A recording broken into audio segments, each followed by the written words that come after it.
नमस्कार साथियों, आप देख रहे हैं एएस ट्रस्टेड न्यूज़। मैं हूं आशीष श्रीवास्तव। अनुराग यादव केस में हम लगातार आपको अपडेट दे रहे हैं और इस मामले में कल जो वीरेंद्र यादव प्रधान हैं दीवानी कचहरी में किस तरह से अपने ऊपर लगे आरोप, जिन गंभीर आरोपों पर वो और उनके साथी जेल में बंद हैं, और किस तरह से मीडिया में वो बयान देते हैं कि हमारे ऊपर जो आरोप लगे हैं वो जो है बेबुनियाद हैं और हमें साजिश के तहत इस मामले में फंसाया गया है। ऐसा कोई भी जो इसमें आरोप लगे हैं उसका कोई भी सबूत जिन लोगों ने आरोप लगाया है वो साबित नहीं कर सकते हैं।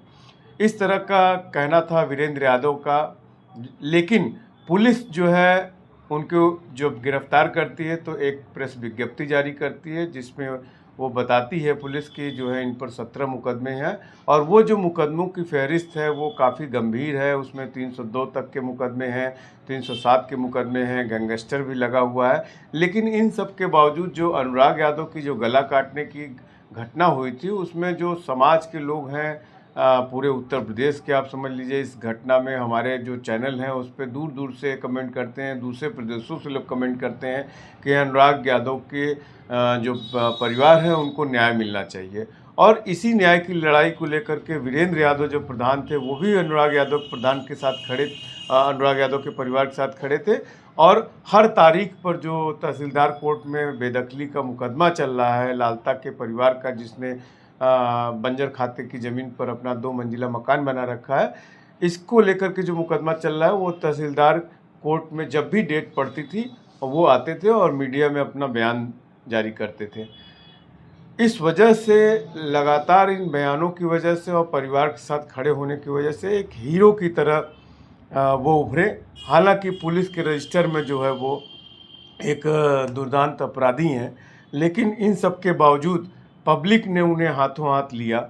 लेकिन अब पब्लिक ये जानना चाह रही है कि जो उनके प्रधान हैं जिनको वो हीरो की तरह से देखती है, वो जौनपुर जेल से जो बंद है इतने दिनों से, 2 हफ्ते बीत चुके हैं, आखिर में उनकी ज़मानत कब होगी? वो ज़मानत जौनपुर दीवानी न्यायालय से हो जाएगी या उन्हें हाई कोर्ट जाना पड़ेगा? परिवार के लोग भी उनके परेशान हैं। उनकी पत्नी जो प्रधान है वंदना, वो भी परेशान है। उनकी माँ भी कल कचहरी में देखी गई और तमाम समर्थक देखे गए।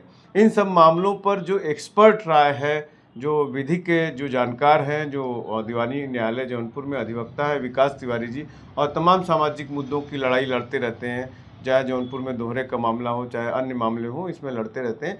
तो आपसे जानेंगे कितनी गंभीर धाराएं इस बार लगी हैं उन पर और कब तक जमानत हो पाएगी। विकास जी बताइए जरा दर्शकों को, देखिए कब तक ये जी जी जी देखिए, जो वीरेंद्र यादव के ऊपर जो धाराएं लगी हैं उसमें 191(2) जो आईपीसी का 147 था, 308(5) जो आईपीसी का एक्सटॉर्शन 386 था, 352 बीएनएस जो 504 था, 76 जो 354 बी था, छेड़खानी की धारा थी, 351(2) जो पहले 506 था आईपीसी में, 3+5 जो कॉमन इंटेंशन सेक्शन 34 आईपीसी में था, और एक है 7 CLA। और जैसा कि कल अभी हम लोगों को पता चला कि उसमें जेल से इनको बुलाकर एक सेक्शंस की बढ़ोतरी की गई रिमांड में, 333 बीएनएस की, जो आईपीसी में 452 था कि किसी के घर में घुस के मारपीट करना, ये मुकदमा लगा था। तो जो इसमें जो धाराएं लगी हैं इसमें अधिकतम जो सज़ा का प्रावधान है एक्सटॉर्शन यानी फिरौती में, रंगदारी में 10 साल की सज़ा का प्रावधान है, और जो सारे अफेंसेज हैं उसमें 7 साल से कम तक की सज़ा के प्रावधान है। इसमें जो है इनके साथ और 4 से अधिक एक्यूज्डों की संख्या है। इसमें छेड़खानी की धारा लगी है, गाली गलौज की धारा है, आपराधिक धमकी देने की धारा है, और उसी के साथ साथ घर में घुस के मारपीट करने की धारा है। और इनके क्रियाकलाप से दिखाया गया है कि जहाँ पे घटना घटी थी वहाँ पे एक वातावरण में भय का माहौल व्याप्त हो गया, जिससे दुकानें, शटर, सारे लोग बंद करके अपने घरों में छिप गए। तो ऐसे माहौल क्रिएट हुए, ऐसा जो है अभियोजन कथानक है। तो जो अभियोजन कथानक है उसको हम लोगों ने देखा है, पढ़ा है। तो अभियोजन कथानक पढ़ने से जो एक अपना जुडिशियल माइंड कहता है, न्यायिक मस्तिष्क कहता है कि ऐसे ऑफेंसेस में जो बातें कही गई हैं उसमें बेल जो हमारे सत्र न्यायालय से हो जाना चाहिए।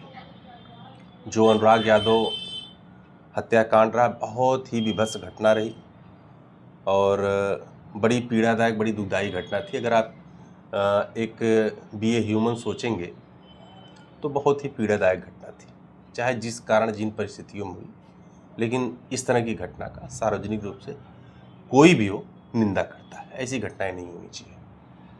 और इसका ज़बरदस्त मीडिया ट्रायल भी चला, आज भी मीडिया पे सारी चीज़ें चल रही हैं, हम लोग देख रहे हैं। अभी कल ही हमको विचार आया कि अनुराग यादव हत्याकांड में हो क्या रहा, तो मैंने एएस ट्रस्टेड न्यूज़ खोला, जो कि स्टेप वाइज स्टेप अपडेट अगर अनुराग यादव हत्याकांड का देखना है तो आप एएस ट्रस्टेड न्यूज़ पे देख सकते हैं। तो वहाँ पे सारी चीज़ें उपलब्ध हो जाती हैं।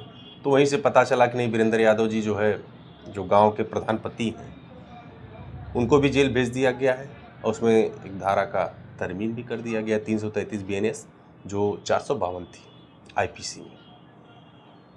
तो ऐसी धाराओं में और जो ग्रेविटी ऑफ ऑफेंस दिख रहा है, तो उसको देखने से ऐसा महसूस होता है, उसको जानने से, पढ़ने से महसूस होता है कि वीरेंद्र यादव पॉलिटिकल कॉन्स्पिरेसी के भी शिकार हो सकता हुए हों, ऐसी स्थितियां उत्पन्न हो गई।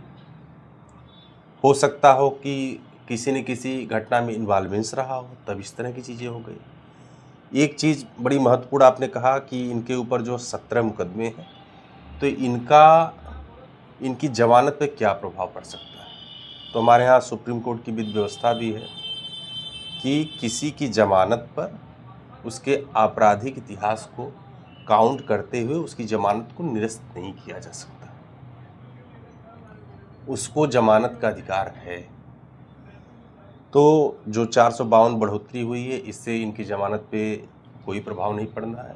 इसमें सबसे अधिक सज़ा का प्रावधान एक्सटॉर्शन 386 में है, 10 साल की सज़ा तक का मैक्सिमम प्रावधान है।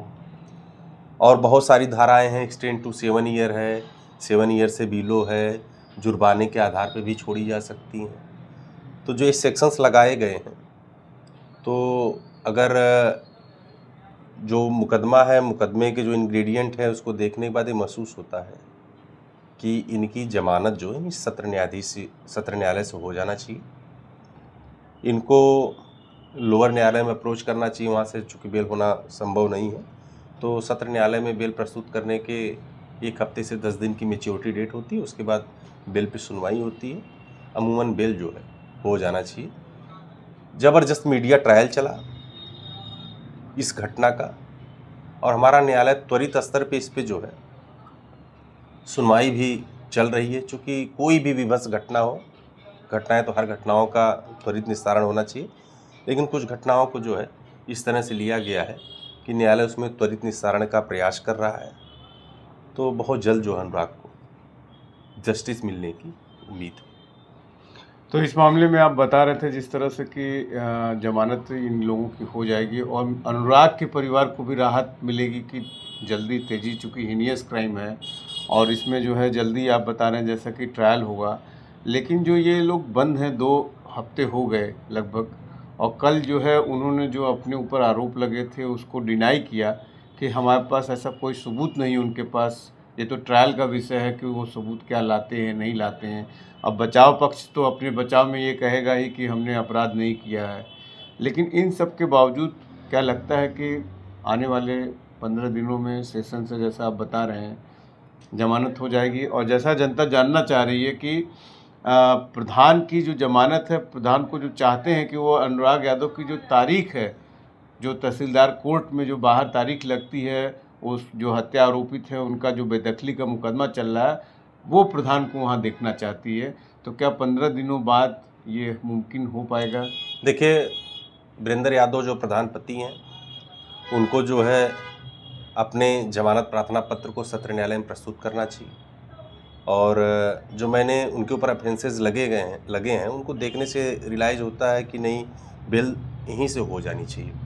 और रही जो बेदखली का मुकदमा है, उसमें लगातार वीरेंद्र यादव प्रधानपति जो हैं वो प्रयास कर रहे थे कि नहीं, जो अनुराग यादव हत्याकांड के हत्यारे हैं, जिन ज़मीन पे उनका पोजीशन है, कब्जा है, उसको छोड़ें, अगर उस पर निर्माण हो गया तो डिमालिश हो। तो हमारा जो न्यायालय है और जो हमारे कानून की खूबसूरती ये है कि कोई भी अपराधी घोषित कर दिया गया है अभियोजन द्वारा, पुलिस द्वारा, समाज द्वारा, लेकिन उसको अपने मामले में अपनी सफाई देने का, अपनी बात रखने का पूरा अधिकार है। ये आप उस मामले में कह रहे हैं जो बेदखली का मुकदमा जी चल जी रहा है। जी जी। तो इसमें विपक्ष को भी पूरा अधिकार है, जिसको रिस्पांडेंट बनाया गया वो अपनी बातें पूरी रखे और फिर इसके बाद जो माननीय न्यायालय जो है निर्णय लेगा, उसके अनुरूप जो है स्टेट जो है काम करेगी। तो जैसा कि विकास तिवारी जी कह रहे थे कि अधिवक्ता जो दीवानी के हैं और काफ़ी सामाजिक जो अभियान भी चला रखते हैं, जैसे दोहरे के जो अभियान था जौनपुर में, और इनका ये कहना है कि आने वाले 15 दिनों में जमानत हो सकती है, सेशन जौनपुर न्यायालय से ही हो जाए।